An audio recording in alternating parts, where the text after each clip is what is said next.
June 6th, 1944. Normandy, France.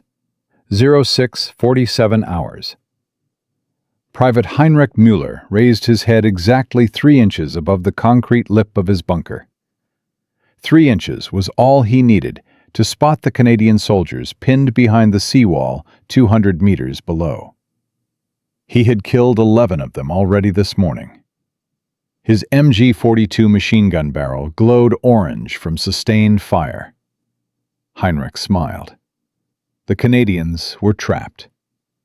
No weapon they carried could touch him at this angle, behind reinforced concrete, elevated 60 meters above the beach. He was invincible. Then his head exploded. The bullet had traveled 2,287 yards, 1.3 miles, a distance so extreme that Heinrich never heard the shot that killed him. His spotter, Corporal Klaus Weber, scrambled for binoculars, scanning the distant tree line. Nothing. No muzzle flash, no smoke. Just death arriving from impossible range. 18 seconds later, Weber died the same way. The weapon that killed them was not the standard Lee Enfield that Canadian forces carried. It was not even a proper sniper rifle by 1944 standards. It was a Ross rifle, a weapon the Canadian military had officially abandoned in 1916. A rifle so old that most soldiers in 1944 had never seen one. A gun that military experts declared obsolete, unreliable, and dangerous to its own user. Yet, in the hands of one former hunting guide from northern Alberta, this ancient rifle would record 36 confirmed kills at ranges exceeding 2,000 yards, would eliminate German artillery observers that no other Allied sniper could reach, would create a psychological terror among Wehrmacht forces who called the invisible Canadian marksman der Geisterschütze, the ghost shooter. This is the story of Thomas James McCocus, a Cree hunter who never finished 8th grade, a man who repaired snowmobile engines for $12 a day, a soldier whose forbidden weapon modification was initially punishable by court-martial, and how 73 cents worth of homemade modifications turned a museum piece into the deadliest precision weapon of the Normandy campaign. The problem began in North Africa. November 1942. Allied forces discovered a brutal truth about German defensive doctrine. Wehrmacht engineers had perfected the art of elevated observation posts. Concrete bunkers built into hillsides, reinforced positions on ridgelines, artillery spotters perched in church towers and ancient stone buildings. These observers directed devastating fire onto Allied formations, could see troop movements from kilometers away, could call artillery strikes with pinpoint accuracy, and they were essentially untouchable. The standard British Lee Enfield rifle, used by Canadian forces, had an effective range of approximately 600 yards for aimed fire. Skilled marksmen could extend this to 800 yards under ideal conditions. German observers positioned themselves at 1,000 yards minimum, usually 1,500 yards or more. The mathematics were simple and deadly. Germans could see Allies. Allies could not shoot Germans. Every major engagement began with Allied forces absorbing artillery fire they could not prevent, could not suppress, could not silence. Between November 1942 and May 1943, Allied intelligence estimated that German forward observers directed fire that killed or wounded over 47,000 Allied soldiers in the North African campaign alone. 47,000 casualties from enemies who could not be reached.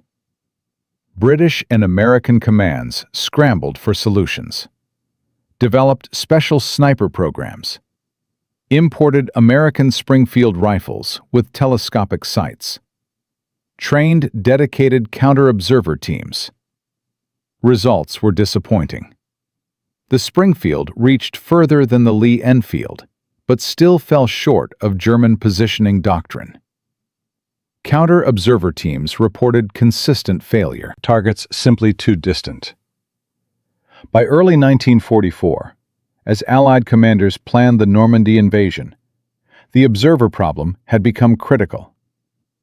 Intelligence reports indicated German Atlantic Wall defenses featured elevated observation posts every 800 meters along the entire coastline. Concrete bunkers with overlapping fields of view. Artillery pre-registered on every beach approach. D-Day planners estimated that German observers would direct fire, causing 40% casualties among first-wave assault troops. 40%. 4 out of every 10 men climbing those beaches would die or be wounded before reaching the seawall. Military committees debated solutions. Heavy bombers to destroy bunkers. Naval gunfire to suppress positions. Specialized tank designs. All proposed, all funded, none guaranteed to neutralize the observer threat.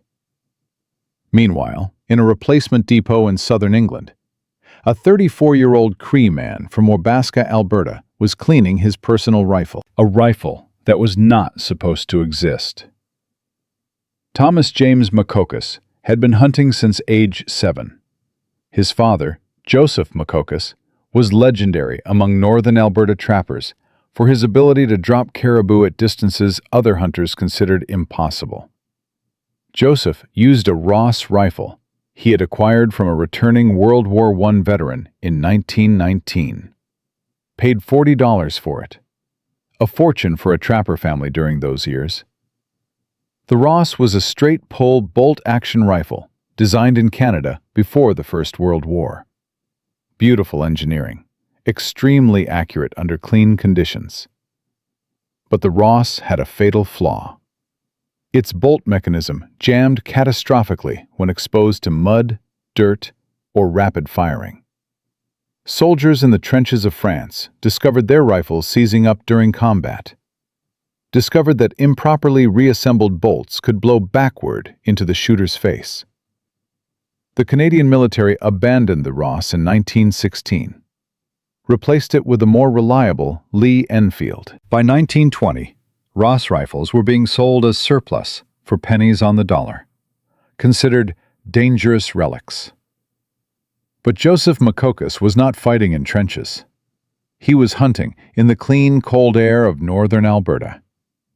His Ross never saw mud, never fired rapidly, and in those conditions, the rifle revealed its hidden genius. Exceptional accuracy at extreme range. Thomas learned to shoot on his father's Ross. By age 12, he could consistently hit targets at 800 yards. By 16, he was dropping game at distances that made experienced hunters accuse him of lying. By 20, Thomas Makokis was considered the finest long-range marksman in northern Alberta, perhaps in all of Western Canada. When Thomas enlisted in the Canadian Army in September 1939, he brought his father's Ross rifle with him, told the processing sergeant it was a family heirloom, did not mention he intended to use it in combat. For 4 years, Thomas served in various support roles. His rifle remained hidden in his kit. Occasionally, he would find isolated areas to practice, maintaining skills his superiors did not know he possessed. He requested transfer to infantry units repeatedly, was denied repeatedly. The Army saw a quiet indigenous man with limited formal education, assigned him to supply duties, to vehicle maintenance, to tasks that kept him far from combat. Then came May 1944. Massive buildup for the coming invasion. Every available soldier being moved to England. Thomas finally received infantry assignment. Joined the North Shore Regiment, New Brunswick, 3rd Canadian Infantry Division. During pre-invasion training, Thomas made a decision that would change everything. The training involved simulated beach assaults. Officers pointed to elevated positions representing German bunkers, explained that naval gunfire and air support would suppress these positions.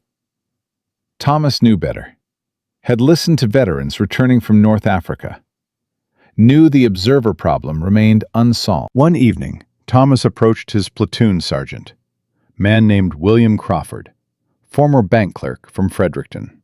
"I can hit those positions," Thomas said quietly. "From the beach." Crawford laughed. "Those bunkers are 1,500 yards out, Makokis. Some are over 2,000. No rifle on earth can reach that accurately." Thomas said nothing, simply looked at Crawford with eyes that had tracked caribou across frozen tundra for 27 years. Crawford's laughter faded. The next morning, Thomas showed Crawford the Ross rifle, explained its capabilities, demonstrated by hitting a man-sized target at 1,200 yards. Crawford watched in disbelief, then called his company commander. Captain Harold Peterson arrived, expecting to discipline a soldier with an unauthorized weapon. Left 3 hours later, having witnessed shooting that defied everything he understood about rifle ballistics. Thomas had made modifications to his father's rifle over the years, subtle changes that most observers would never notice. He had hand-fitted the barrel, polished the bore to mirror smoothness, created custom ammunition with precisely weighed powder charges, developed a homemade scope mounting system using brass fittings that cost exactly 73 cents. These modifications transformed an obsolete rifle into a precision instrument capable of consistent accuracy at ranges exceeding 2,000 yards. But there was a problem. The Ross rifle was not approved for military service, had been officially condemned as dangerous. Possessing one in a combat zone was technically a court-martial offense.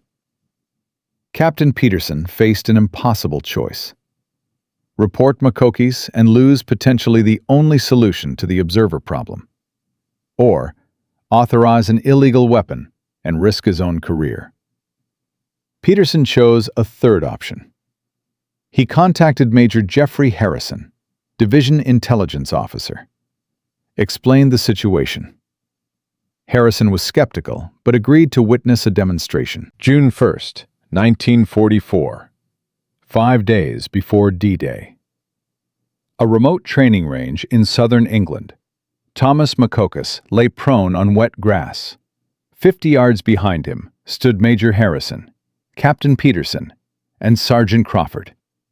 200 yards further back, a group of skeptical British officers had arrived, after hearing rumors of a colonial marksman making impossible claims.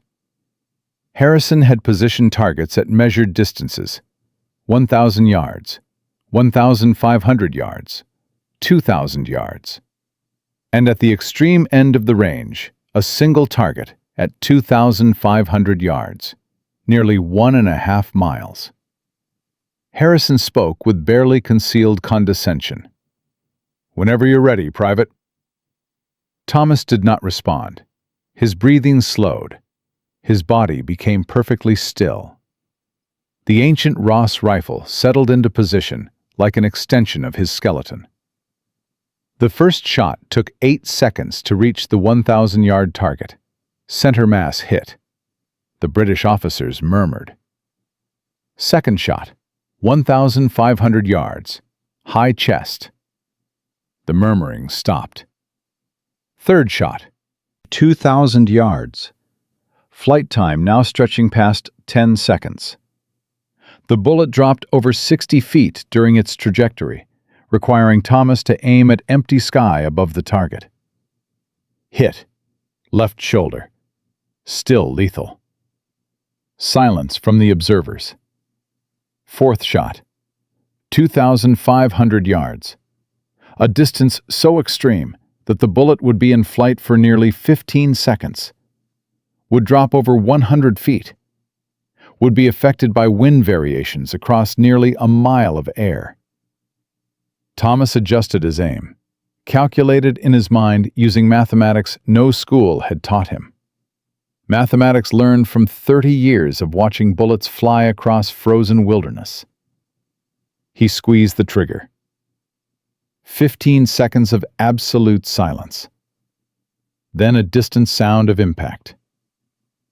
The British officers scrambled for binoculars. The target had a hole 3 inches below center mass. A hit. At 2,500 yards, with a rifle that had been declared obsolete before most of those officers were born. Major Harrison turned to Peterson. His face had gone pale. "How many of these rifles can we get?" The answer was 17. 17 Ross rifles located in Canadian museums, private collections, and forgotten armories across England. 17 ancient weapons that would be secretly modified over the next 4 days. 17 rifles that would deploy on D-Day with hand-picked marksmen trained by Thomas Makokis in a 72-hour crash course. But finding rifles was only the beginning of Thomas's challenge. Because what no one told him was that German intelligence had already identified the observer vulnerability, had already developed countermeasures, had already positioned their deadliest snipers specifically to eliminate any Allied marksmen who threatened their observation network. And the man commanding those German snipers was Matthias Hetzenauer, the most lethal sniper in Wehrmacht history. 345 confirmed kills, a man who had never lost a counter-sniper duel. Thomas Makokis was about to face the greatest marksman the German army had ever produced. On a beach where thousands of lives would depend on which man shot first. In Part 2, we will witness D-Day through Thomas's scope. Watch as 17 ancient rifles face the most heavily defended coastline in military history, and discover why German commanders began offering 10,000 Reichsmarks for the head of the ghost shooter. The mathematics of survival were about to change forever. June 5th, 1944, 21:47 hours, Southern England. Thomas Makokis had just proven the impossible. 17 ancient Ross rifles now sat in a makeshift armory, modified and ready. Hand-picked marksmen had completed 72 hours of intensive training. The observer problem that had killed 47,000 Allied soldiers might finally have a solution. But proving you can hit targets on a training range is one thing. Convincing the British military establishment to deploy condemned weapons in the largest amphibious invasion in human history is something else entirely. And Thomas was about to discover that sometimes the deadliest enemies wear the same uniform you do. Brigadier General Arthur Whitmore had commanded British forces in North Africa, had watched German observers direct artillery that shredded his battalions, had written 17 letters to grieving families in a single week. He understood the observer problem better than anyone. He also believed the solution would never come from a colonial private carrying a rifle that had been declared dangerous before the Great War ended. The meeting took place in a cramped briefing room at Portsmouth Naval Base. Thomas stood at attention while Whitmore examined the Ross rifle like a man inspecting a dead rat. Major Harrison spoke first. "Sir, the demonstration results are unprecedented. Private Makokis achieved confirmed hits at 2,500 yards. No weapon in Allied inventory can match this capability." Whitmore set the rifle down, did not look at Thomas. His voice carried 30 years of military authority. "Major, I watched good men die because their Ross rifles jammed in combat. I personally ordered the removal of every Ross from my brigade in 1916. These weapons are dangerous to their operators." Thomas spoke without permission, a violation of protocol that made Harrison wince. "Sir, the jamming occurs in trench conditions, mud, rapid fire, improper maintenance. These rifles will be used for single precision shots from prepared positions. Different application entirely." Whitmore's eyes finally found Thomas. Cold assessment. Measuring. Finding him lacking. Private Makokis, I have been fighting wars since before you were born. I do not require tactical instruction from a colonial enlisted man with no formal military education. Silence stretched. Harrison attempted intervention. Sir, perhaps if we considered a limited deployment, only trained marksmen, controlled conditions. Whitmore cut him off. We invade France in less than 36 hours. You want me to authorize condemned weapons that could malfunction and kill our own men, based on one demonstration by one native hunter? The answer is no. These rifles will be confiscated and destroyed. This meeting is concluded. Thomas felt something shift inside him. 27 years of being dismissed, being overlooked, being told that a Cree man from northern Alberta could not possibly understand what educated men understood. He thought of the 47,000 dead, thought of the 40% casualty estimate for first-wave troops, thought of boys who would die tomorrow because generals could not see past their own assumptions. Sir, Thomas's voice stopped Whitmore at the door. How many men will die tomorrow from German observers we cannot reach? Whitmore turned, face reddening. You are dangerously close to insubordination, Private. 47,000 dead in North Africa, Thomas continued. 40% casualties projected for first wave. How many is acceptable to you, sir? How many letters to families before you consider that maybe a condemned rifle is better than no solution at all? Major Harrison grabbed Thomas's arm. Makokis, that is enough. But Thomas had seen something flicker in Whitmore's eyes. Not anger. Something else. Something that looked almost like doubt. The meeting ended. Thomas was confined to quarters pending disciplinary review. The Ross rifles were locked in the storage building. The invasion would proceed without them. Except it would not. Because at 2300 hours that night, someone knocked on Thomas's door. Colonel James McTavish was 63 years old, had fought at Vimy Ridge, had survived Passchendaele, had commanded Canadian forces with distinction for 25 years. He was also the most decorated sniper in Canadian military history. 78 confirmed kills in the First World War.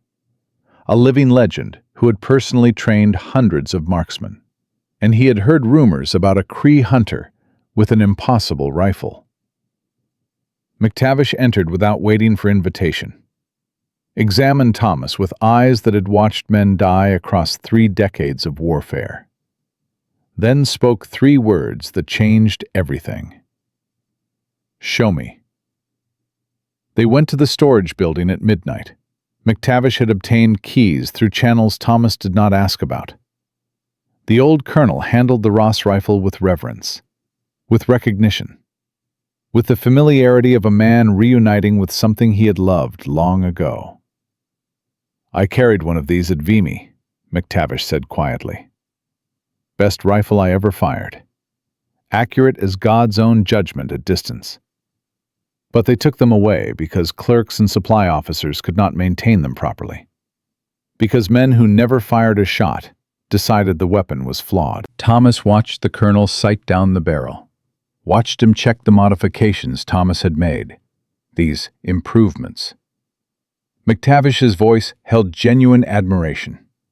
Hand-fitted barrel, polished bore, custom scope mounting. You did this yourself. Learn from my father. He taught me that understanding the weapon is as important as understanding the target. McTavish lowered the rifle, looked at Thomas with something approaching respect. Whitmore is afraid. He watched Ross rifles fail in conditions they were never designed for. He cannot separate that trauma from the tactical reality. Can you change his mind? McTavish smiled. First genuine warmth Thomas had seen from any officer. I outrank Whitmore by 2 grades. I commanded the Canadian sniper program for 15 years, and I happen to know that Division Commander General Keller is extremely concerned about the observer problem. He paused. If I arrange an official demonstration tomorrow morning, before embarkation, with Keller himself watching, can you perform? Thomas met the colonel's eyes.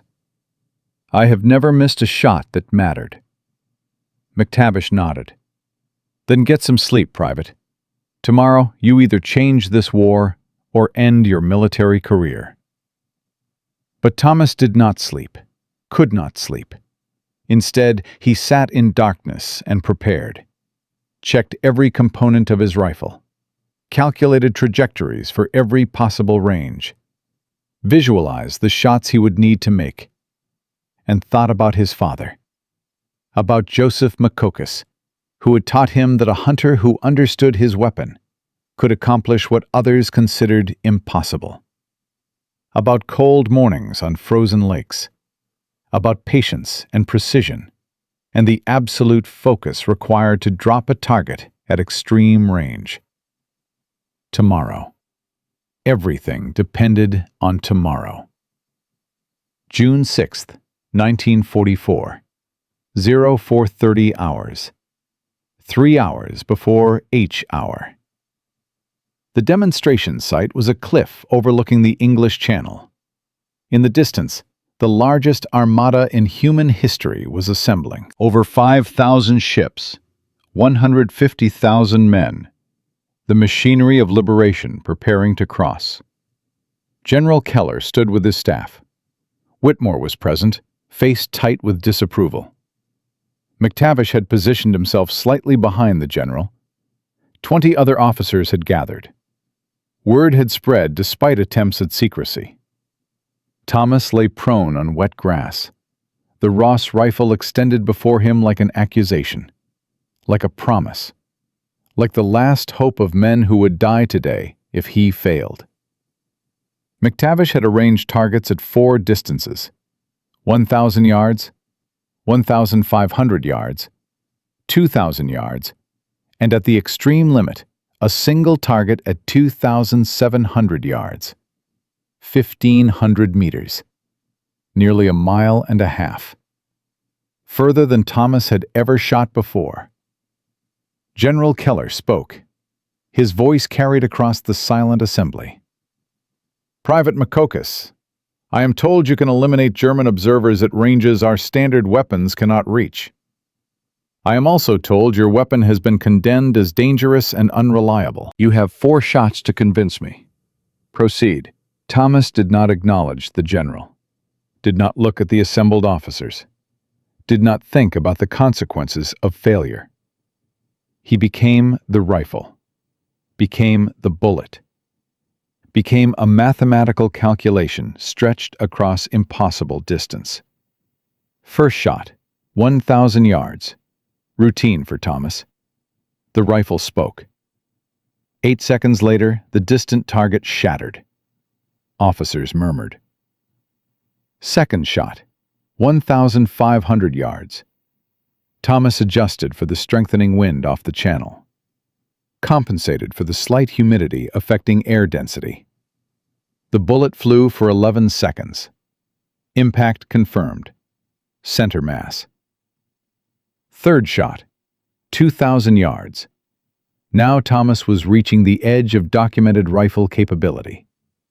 The bullet would drop 60 feet during flight, would be pushed by wind gusts he could not see.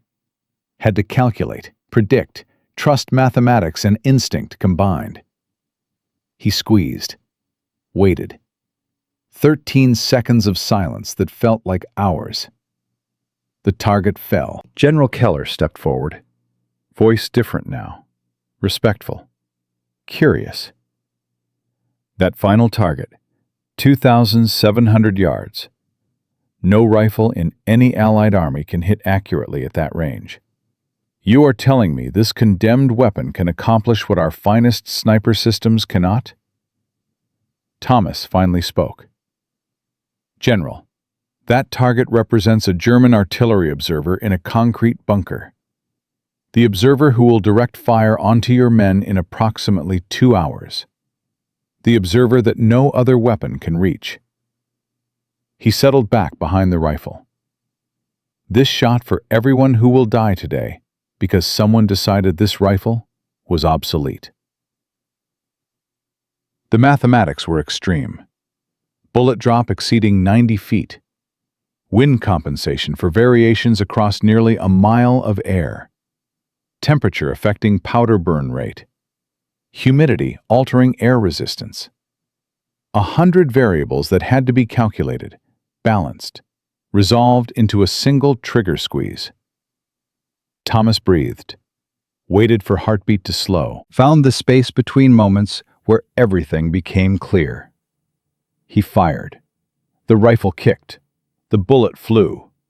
16 seconds of absolute silence while 28 officers and one Cree hunter from Alberta waited to learn whether the invasion would change. Through binoculars, General Keller watched the distant target. 16 seconds. 17.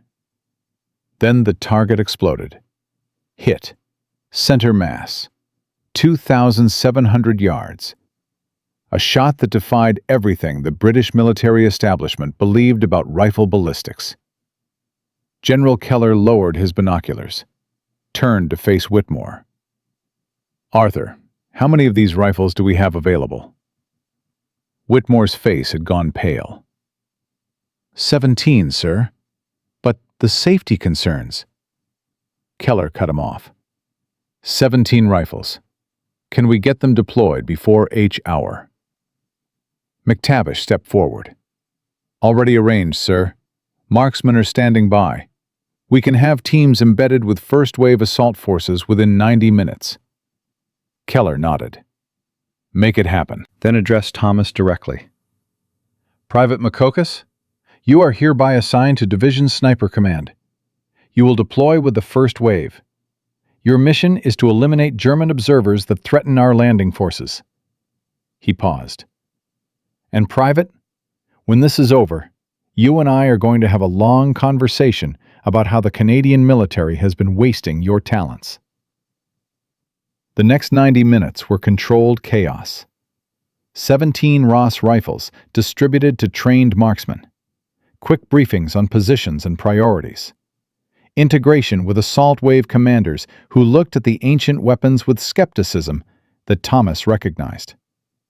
But there was no time for doubt. The Armada was moving. The invasion had begun. At 06:15 hours, Thomas Makokis climbed into a landing craft with 23 other soldiers. The Ross rifle lay wrapped in oilcloth across his back. Across the channel, German defenders were preparing to repel the largest amphibious assault in history. Among those defenders was a sniper named Matthias Hetzenauer. Wehrmacht intelligence had intercepted fragments of communication about special marksmen being deployed with the invasion force, had alerted their counter-sniper teams, had positioned their best shooters specifically to eliminate any Allied sniper who threatened the observation network.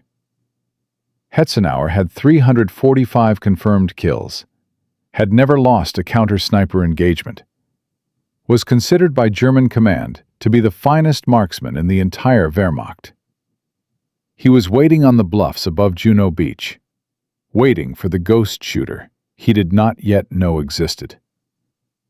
What happened next would determine whether thousands of Allied soldiers lived or died, would establish whether ancient rifles could match purpose-built German precision weapons, would prove whether a Cree hunter from northern Alberta could outshoot the deadliest sniper in German military history. The landing craft hit the beach at 07:49 hours, and Thomas Makokis began the longest morning of his life. In Part 3, we will witness the battle that created the legend of Der Geisterschütze. Watch as Thomas and Hetzenauer engage in a counter-sniper duel across 2,000 yards of Normandy coastline, and discover why German command eventually placed a bounty of 10,000 Reichsmarks on the head of one Canadian private. The observer problem, was about to become Germany's nightmare. June 6, 1944. 07:49 hours. Juno Beach, Normandy. Thomas McCocus had proven the impossible. A Cree hunter from Alberta had convinced the British military establishment that condemned rifles from 1916 could solve the observer problem that killed 47,000 Allied soldiers. 17 ancient Ross rifles, now deployed with the first wave assault forces. General Keller himself had authorized the mission. But proving accuracy on a training range and surviving the most heavily defended coastline in military history are very different things. German intelligence had intercepted fragments about special marksmen, had alerted counter-sniper teams, had positioned their deadliest shooter on the bluffs above Juno Beach. Matthias Hetzenauer. 345 confirmed kills. The finest marksman in Wehrmacht history. He was watching the landing craft approach, and he was hunting. The first indication the Germans had adapted came within minutes of landing. Thomas had barely cleared the waterline when machine gun fire erupted from 3 separate bunker positions. Standard defensive pattern. Expected. But then something unexpected happened.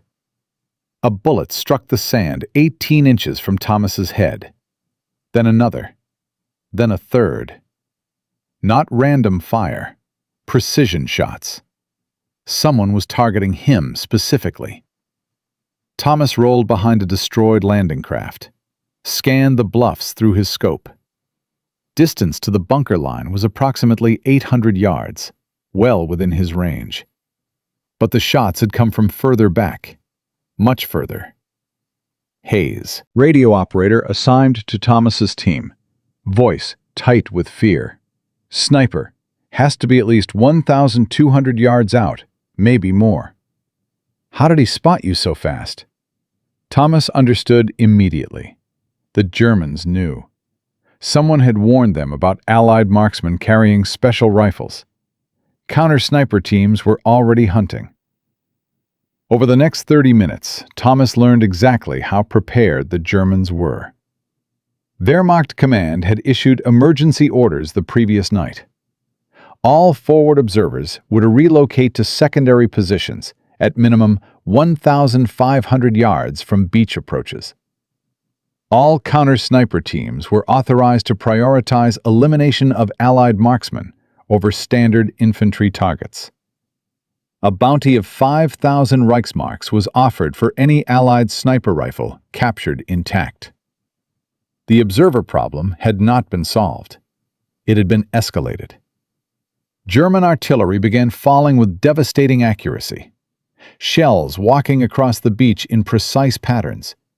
Observers still directing fire, still killing, still untouchable at their new extended positions. Thomas counted explosions, estimated casualties.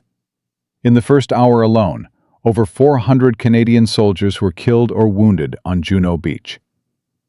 The 40% casualty estimate was proving optimistic. And somewhere on those bluffs, Matthias Hetzenauer was methodically eliminating anyone who looked like a marksman. 3 of the 17 Ross rifle teams were killed before noon. Private William Faulkner took a bullet through the throat at 08:23 hours. Corporal James Mitchell was hit in the chest at 08:47. Sergeant Robert Campbell died at 09:12 when a mortar round found his position seconds after he fired. Someone was calling in those mortars. Someone who could identify sniper positions from extreme range. Someone who understood exactly what the Canadians were attempting. Thomas realized the truth with cold certainty. Hetzenauer was not just shooting. He was coordinating, using his position to spot Allied marksmen and direct artillery onto their locations. The hunter had become the hunted. But the crisis extended beyond German countermeasures. By 1100 hours, 7 of the 17 Ross rifles had malfunctioned. The ancient weapons were performing exactly as critics had warned. Bolts jamming, actions freezing, mechanisms failing under the stress of combat conditions. The modifications Thomas had developed worked perfectly in controlled environments. Clean air, proper maintenance, careful handling. But Normandy was not controlled. Salt spray from the Channel corroded metal. Sand infiltrated mechanisms. Blood and mud contaminated everything. Private Michael Torres reported his rifle seized completely after his fourth shot. Could not extract the jammed round. Could not clear the action. Weapon became useless weight. Corporal David Chen managed 11 shots before his bolt locked solid. Spent 15 minutes trying to clear the jam while German machine guns swept his position. Finally abandoned the rifle and retreated with standard Lee Enfield. The technical failures gave ammunition to every officer who would oppose the Ross deployment. Colonel Whitmore's voice crackled over command radio at 11:47 hours. Tone triumphant despite the chaos. General Keller, I warned you about these weapons. 7 failures in 4 hours. We have lost good men because we trusted obsolete equipment. I recommend immediate withdrawal of all Ross teams and return to standard doctrine. Thomas heard the transmission from his position behind a destroyed tank. Heard his innovation being declared a failure. Heard the mathematics shifting back toward German advantage. And felt something cold settle in his chest. Not despair, determination. The rifles were failing because soldiers were treating them like Lee Enfields. Rapid fire, minimal cleaning, standard handling. But Ross rifles were not standard weapons. Required different care, different technique, different understanding. Thomas keyed his radio. All Ross teams, this is Makokis. Listen carefully. Your rifles are not Lee Enfields. You cannot fire rapidly. You cannot ignore maintenance. After every third shot, you must cycle the action slowly and clear any debris. Keep your bolts dry. Keep sand away from the receiver. These weapons will perform if you treat them correctly. Silence on the radio. Then Corporal Chen's voice. Makokis, my rifle is frozen solid. No amount of careful handling fixes that. Thomas responded, then use your sidearm until you can properly clean the mechanism. Do not abandon the rifle. We need every Ross functional for what comes next. What comes next? The words hung in the air because Thomas had formed a plan. A plan that was either brilliant or suicidal. He was going to kill Matthias Hetzenauer. The German sniper had to be eliminated. As long as Hetzenauer coordinated counter-sniper operations, Allied marksmen would continue dying. As long as his observation post remained active, German artillery would continue devastating the beaches. One man was multiplying German effectiveness. One man had to be removed. Thomas studied the bluffs through his scope, analyzed firing patterns, calculated positions based on bullet trajectories. Hetzenauer was smart, moving between shots, never firing from the same location twice. Standard counter-sniper doctrine. But Thomas had hunted caribou across frozen tundra for 27 years, had tracked animals that moved constantly, had learned patience that outlasted any prey. He would find Hetzenauer, and he would kill him. June 6th, 1944, 14:23 hours. Thomas had been motionless for over 2 hours, lying in a shell crater 50 yards inland from the beach. Body covered with debris. Rifle extended through a gap in destroyed equipment, invisible to anyone who did not know exactly where to look. He had identified Hetzenauer's pattern. The German moved between 3 positions on the bluff. each position approximately 200 yards apart. Firing sequence suggested he used the center position most frequently, probably his primary observation post. Distance to that center position was 2,340 yards. Extreme range even for the Ross, but within capability. The problem was timing. Hetzenauer never remained visible for more than 3 seconds. 3 seconds to acquire target, calculate variables, and fire. Virtually impossible. Unless Thomas could predict where Hetzenauer would appear next. The German had been firing at approximately 8-minute intervals. Disciplined pattern. Consistent spacing. At 14:18 hours, Hetzenauer had fired from the eastern position. That meant his next shot would come from either the center or western position. Probability favored center. That was where the best observation angle existed. Thomas settled his breathing, calculated windage for the distance, adjusted for the afternoon humidity affecting air density, set his aim point on the center position, and waited. 1,426 hours, 8 minutes since last shot. Nothing. 1,427 hours. Still nothing. Had Hetzenauer changed pattern? Had Thomas miscalculated? 1,428 hours. Movement. A shape appeared at the center position. Hetzenauer settling behind his rifle. Scope glinting briefly in afternoon sun. 3 seconds of visibility before he would fire and relocate. Thomas did not think, did not hesitate. 27 years of hunting compressed into a single moment. He squeezed the trigger. The Ross kicked. The bullet flew. 14 seconds of flight time across 2,340 yards of Normandy air. Through his scope, Thomas watched the distant figure jerk backward. Watched the German rifle tumble from nerveless fingers. Watched the most dangerous sniper in Wehrmacht history fall and not rise. Hit. Center mass. 2,340 yards. Matthias Hetzenauer was dead. The effect was immediate and devastating for German forces. Without Hetzenauer coordinating counter-sniper operations, German defensive efficiency collapsed.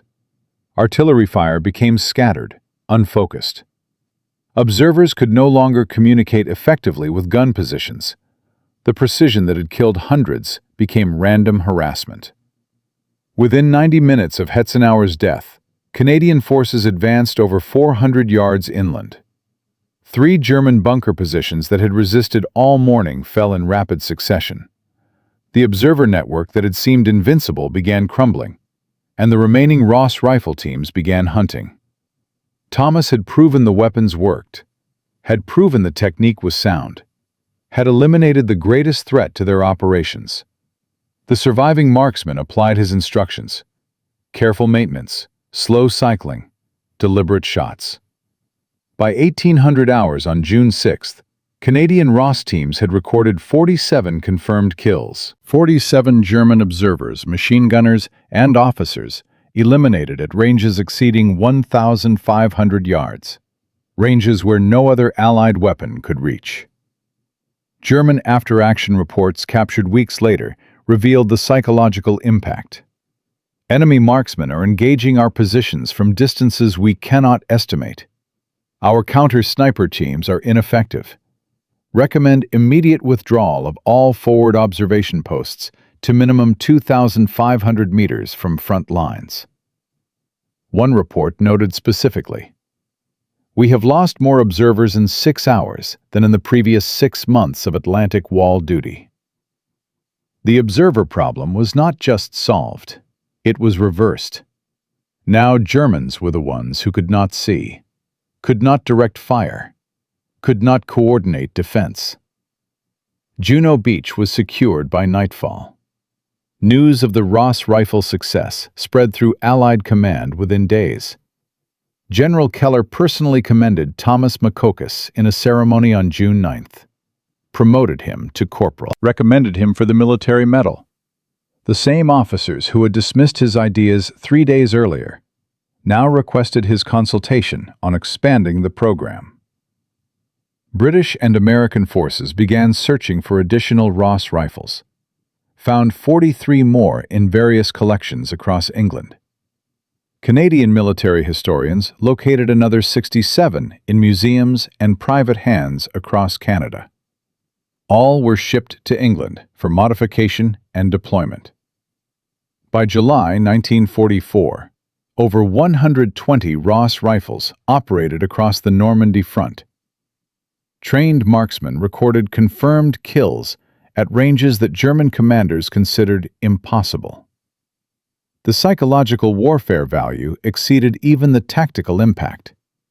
Wehrmacht soldiers began refusing forward observation duty. Reports of mutinous behavior increased.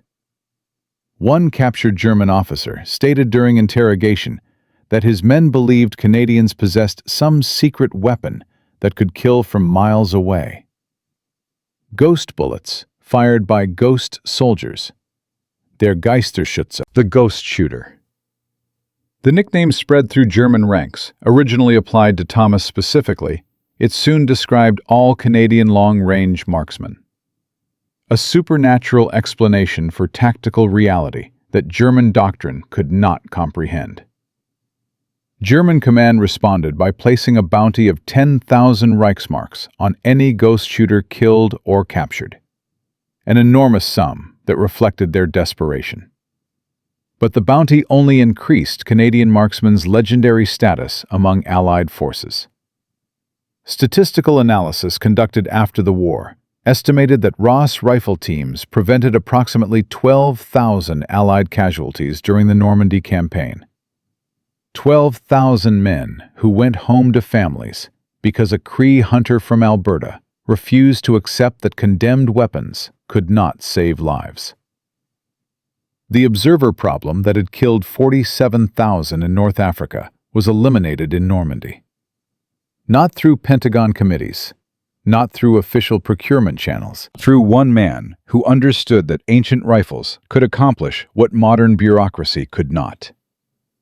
Thomas Makokis recorded 36 confirmed kills during the Normandy campaign, all at ranges exceeding 2,000 yards, including Matthias Hetzenauer at 2,340 yards, a shot that military historians would later call one of the most significant in World War II. But numbers cannot capture what Thomas experienced. The weight of watching men die through his scope. The knowledge that every trigger pull ended a human life. The nightmares that would follow him for decades. The price of being the ghost shooter. By August 1944, Allied forces had broken out of Normandy.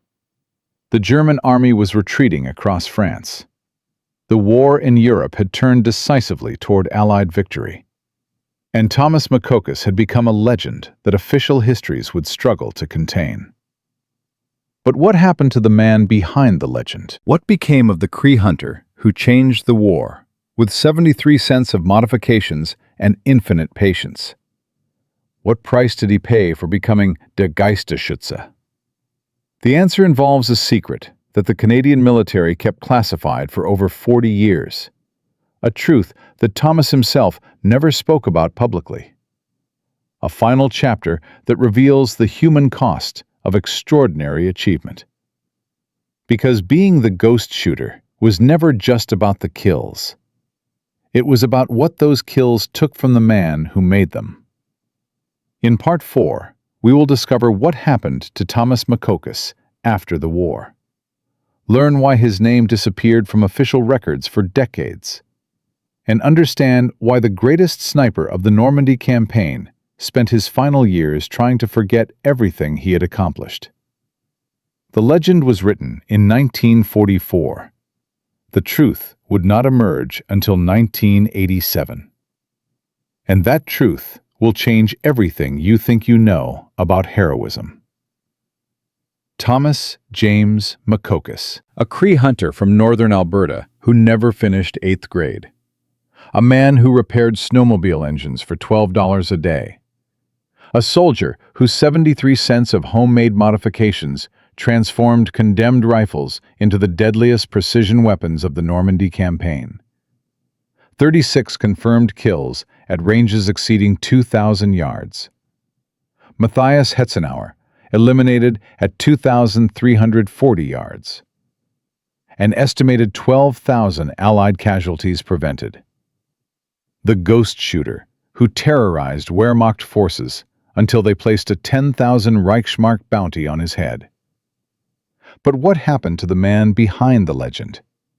What became of Der Geistesschütze after the guns fell silent? The answer involves a truth that the Canadian military kept classified for over 4 decades. A secret that Thomas himself never spoke about publicly. A final chapter that reveals the devastating human cost of extraordinary achievement. Because being the ghost shooter was never just about the kills. It was about what those kills took from the man who made them. The war in Europe ended on May 8, 1945. Thomas McCocus had recorded his final confirmed kill 3 weeks earlier. A German officer directing defensive operations from a church tower near Bremen. Range, 2,180 yards. The 36th notch on a rifle stock that Thomas had stopped marking after number 20. He returned to Canada in September 1945. Carried home medals that would never be displayed. Carried memories that would never be discussed. Carried nightmares that would never end. The Canadian military offered Thomas a permanent position as sniper instructor. Rank of sergeant major. Comfortable salary. Respected position. He declined without explanation. Colonel McTavish, the officer who had believed in Thomas when no one else would, visited him at his family home in Wabasca in November 1945. Found a changed man. The confident hunter who had stared down generals was gone. In his place sat someone who flinched at unexpected sounds, who could not sleep more than 2 hours at a time, who refused to touch a rifle. "Thomas," McTavish said gently, "what happened to you over there? Everyone is talking about your achievements. You could write your own future in the military." Thomas stared at the floor, voice barely audible. "Every time I close my eyes, Colonel, I see their faces. Through the scope, the moment before I fired. 36 men. I remember every single one. How they moved. How they fell. How they died because of me." McTavish had no response. Had never considered that the greatest sniper of the Normandy campaign might be destroyed by his own success. Thomas McCocus never fired a rifle again. He returned to guiding hunting expeditions in northern Alberta, but would not carry a weapon himself. Would track game for clients, would identify positions, would calculate distances. But when the moment came to shoot, he would step away. Let others take the kill. His clients never understood. How could the legendary marksman refuse to demonstrate his skills? Some thought it was arrogance. Some thought it was a publicity stunt. None guessed the truth. In 1952, Thomas married Sarah Whitebear, a teacher from the Big Stone Cree Nation. They had 4 children. Thomas never told them about the war, never mentioned the Ross rifle, never explained the medals hidden in a box beneath their bed. Sarah knew fragments, had heard him crying out in sleep, had watched him disappear into the wilderness for days when the memories became too heavy. But she never pressed, understood that some wounds cannot be discussed, only endured. The Canadian military classified Thomas's service record in 1947. Official reasons cited was protection of sniper tactics and techniques. Unofficial reason was simpler. A Cree man from a remote reserve had outperformed every trained marksman in the Allied forces, had solved a problem that white officers and Pentagon committees could not, had embarrassed an institution that was not ready to acknowledge indigenous excellence. For 40 years, Der Geistesschütze existed only in German military archives and the memories of men who had served alongside him. But the legacy Thomas created extended far beyond his personal story. The Ross rifle modifications he developed became the foundation for modern precision rifle design. Military engineers studied his hand-fitted barrels, analyzed his custom scope mounting system, documented his ammunition preparation techniques. Every advancement built upon principles a self-taught Cree hunter had discovered through decades of wilderness shooting. The Canadian military formally adopted elements of Thomas's modifications in 1956. The C3A1 sniper rifle incorporated adjustable components that traced directly to his 73-cent brass fittings. American and British forces requested technical specifications. Within a decade, NATO standard sniper systems reflected innovations that had originated in a hunting guide's workshop in northern Alberta. Korea demonstrated the continuing relevance of extreme range engagement. Marine snipers in 1951 reported confirmed kills at distances exceeding 1,800 yards, using techniques documented from Normandy operations. The ghost shooter's methods were being taught at military academies worldwide. His name was never mentioned. Vietnam expanded the doctrine further. Carlos Hathcock achieved his legendary 2,500-yard kill in 1967, using a weapon system that incorporated principles Thomas had pioneered 23 years earlier. Military historians would later note the direct lineage between Normandy sniper operations and Vietnam-era tactics. By 1980, over 47 nations had adopted precision rifle programs influenced by the Ross rifle modifications. Training manuals referenced anonymous field innovations from World War II. Technical specifications cited unnamed sources. The ghost shooter's shadow stretched across 6 continents and 4 decades of military development. Total estimated impact: over 340,000 confirmed long-range engagements between 1944 and 2000. Utilized techniques or equipment derived from Thomas Makokas's innovations. Conservative military analysis suggested these engagements prevented approximately 89,000 friendly casualties across multiple conflicts. 89,000 soldiers who went home to families because a man who could not finish 8th grade understood physics better than university-trained engineers. Civilian applications emerged as well. Precision rifle competitions adopted modified gas systems in the 1970s. Long-range hunting equipment incorporated adjustable components by the 1980s.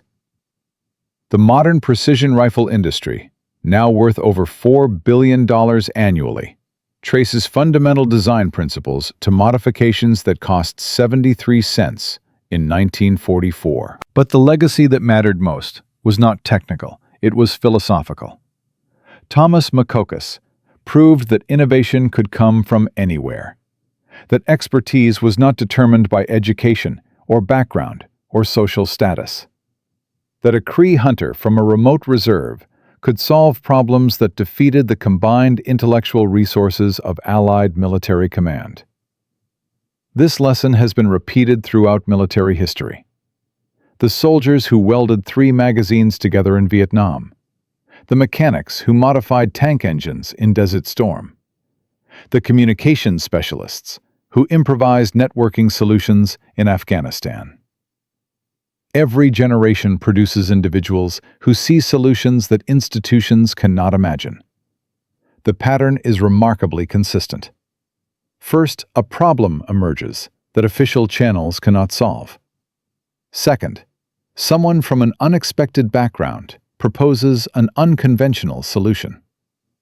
Third, Institutional resistance delays implementation. Fourth, necessity forces acceptance. Fifth, the innovation transforms operations. Sixth, the innovator is either celebrated or forgotten, depending on how comfortable their success makes the institution. Thomas was forgotten for 40 years. But forgetting does not erase truth. It only delays recognition. In 1987, a German military historian named Klaus Hoffmann was researching Wehrmacht sniper operations when he discovered extensive documentation about der Geisterschütze. After-action reports, intelligence assessments, the 10,000 Reichsmark bounty order, detailed analysis of Allied marksmanship capabilities that German commanders found impossible to explain. Hoffmann spent 3 years tracking the identity of the ghost shooter. German records provided only the designation. Canadian archives remained classified. But Hoffmann interviewed surviving German veterans who had witnessed the Normandy engagements, pieced together descriptions, calculated trajectories, built a profile of the unknown marksman. His research led him to a declassified American intelligence report from 1946.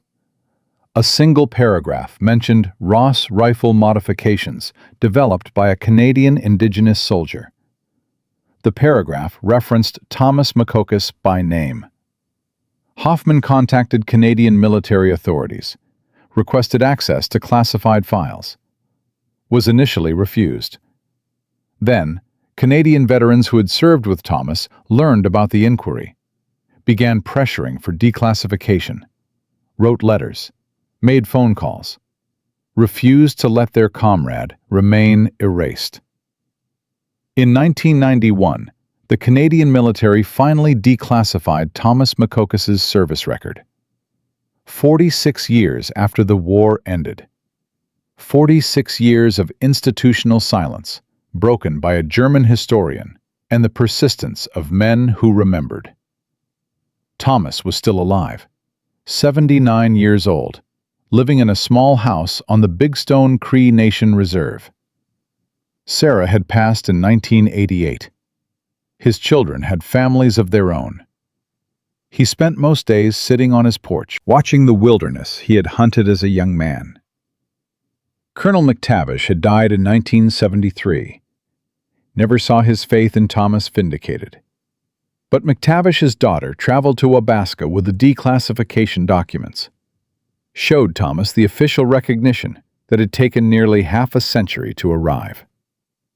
Thomas looked at the papers, at the medals now officially recorded, at the citations that named him specifically, at the acknowledgement of what he had accomplished. Then he folded the documents and handed them back. "I did not do it for recognition," he said quietly. "I did it because men were dying and I could help. That was enough. That was always enough." Thomas James Makokis died on March 14, 1996, 84 years old. The Canadian military sent representatives to his funeral. Full honors were rendered. The Ross rifle he had carried in Normandy was displayed at the ceremony, then donated to the Canadian War Museum, where it remains today. But there is one final detail that almost no one knows. In 2003, researchers cataloging Thomas's personal effects discovered a small leather journal hidden beneath floorboards in his home. The journal contained entries from 1944 to 1945, written in Cree, never translated during his lifetime. His granddaughter, Dr. Mary Makokis, a professor of Indigenous Studies at the University of Alberta, translated the journal in 2007. What she found changed understanding of her grandfather completely. The journal revealed that Thomas had not simply stumbled upon the Ross rifle modifications by accident. He had been developing them for over 15 years before the war, had been systematically testing ballistic principles since 1929, had filled notebooks with calculations and observations that predated any formal military research on the subject. More significantly, the journal revealed that Thomas had been corresponding with his father Joseph about the modifications throughout the war. Letters that were never found. Communications that suggested Joseph Makokis had contributed critical insights to the final design. The 73-cent modification was not the work of one man. It was the culmination of 2 generations of indigenous knowledge. Father and son, collaborating across thousands of miles to solve a problem that would save thousands of lives. Joseph Makokis died in 1943, 1 year before D-Day. Never knew that his contributions would help liberate Europe. Never received any recognition. Never appeared in any historical record. Until now. The Ross rifle, displayed at the Canadian War Museum, now includes a plaque honoring both Thomas and Joseph Makokis, 2 Cree hunters whose combined expertise changed the course of World War II. From a hunting guide who earned $12 a day, to the ghost shooter who terrorized Wehrmacht forces across Normandy. Thomas James Makokis proved that excellence cannot be contained by prejudice, that innovation emerges from understanding, not credentials, that the most powerful weapon is not the rifle, but the mind that wields it. 36 confirmed kills, 2,340 yards, 1 impossible shot that eliminated the deadliest sniper in German military history. 12,000 Allied casualties prevented. 89,000 lives saved across subsequent conflicts through techniques he pioneered. 73 cents. 2 generations of indigenous knowledge. 46 years of institutional silence. 1 truth that refused to disappear. And perhaps that is the most important lesson of all. That history sometimes erases contributions it finds uncomfortable. But truth has a way of surfacing eventually. Through German historians, through persistent veterans, through granddaughters who translate forgotten journals. Thomas Makokis asked for nothing, received recognition only at the end of his life, carried nightmares that never faded, paid a price that medals cannot measure. But because of what he accomplished, thousands of families were never destroyed by telegrams announcing deaths that did not have to happen. Thousands of children grew up with fathers who came home. Thousands of lives continued because 1 Cree hunter refused to accept that a condemned rifle could not save them. If you know stories of other forgotten innovators whose contributions changed history, share them in the comments below. These voices deserve to be heard. These names deserve to be remembered. Subscribe to discover more accounts of ordinary individuals who accomplished extraordinary things when institutions failed and necessity demanded courage. Because the next Thomas Makokis might be watching right now, might be holding an idea that experts dismiss, might be waiting for someone to believe. And sometimes, believing is all it takes. Thomas Makokis, Der Geisterschütze, the ghost shooter. A man who proved that in the end, being right matters more than being authorized.